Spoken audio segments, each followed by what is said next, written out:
ಪ್ರದೀಪ್ ಈಶ್ವರ್ ಮೇಲೆ ಚಪ್ಪಲಿ ಎಸೆತಕ್ಕೆ ಪ್ರಿಯಾಂಕ ಖರ್ಗೆ ಖಂಡನೆಯನ್ನ ವ್ಯಕ್ತಪಡಿಸಿದ್ದಾರೆ. ಚಪ್ಪಲಿಯಲ್ಲಿ ಒಬ್ಬ ಶಾಸಕನಿಗೆ ಹೊಡೆಯಲು ಹೋಗೋದು ತಪ್ಪು. ಯಾರೇ ಇರಲಿ ಪ್ರಚೋದನೆ ಕೊಡೋದು, ತೊಡೆ ತಟ್ಟೋದು ತಪ್ಪು.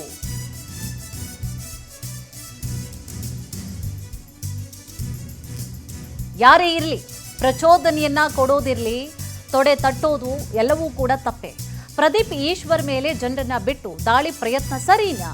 ಡಿಕೆ ಶಿವಕುಮಾರ್ ಸಿಎಂ ಆದಂತಹ ನಂತರ ಹೀಗೆಲ್ಲ ಮಾಡ್ತಿದ್ದಾರೆ. ಬಿಜೆಪಿ ಜೆಡಿಎಸ್ ವಿರುದ್ಧ ಗೃಹ ಸಚಿವ ಪ್ರಿಯಾಂಕ ಖರ್ಗೆ ವಾಗ್ದಾಳಿ ನಡೆಸಿದರು.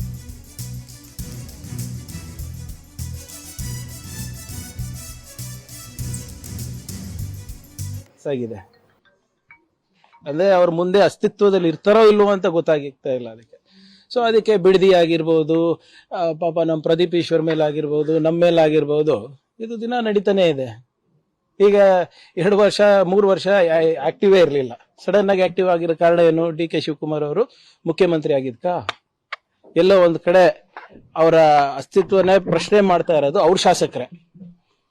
ಈಗ ಬಿಜೆಪಿ ಇರ್ಬೋದು, JDS ಇರ್ಬೋದು, ಇವೆರಡೂ ಕೂಡ ಮೊನ್ನೆ MLC ಚುನಾವಣೆಯಲ್ಲಿ 11 ಜನ ಅಡ್ಡ ಮತದಾನ ಮಾಡಿದ್ದಾರೆ. ಅಂದ್ರೆ ನಾಯಕತ್ವದ ಕೊರತೆ ಅಲ್ವಾ?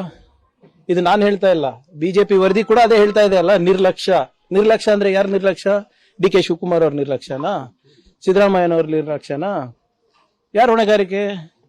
ಅಶೋಕ್ ಅವರು ಮತ್ತೆ ವಿಜೇಂದ್ರ ಅವರಲ್ಲ.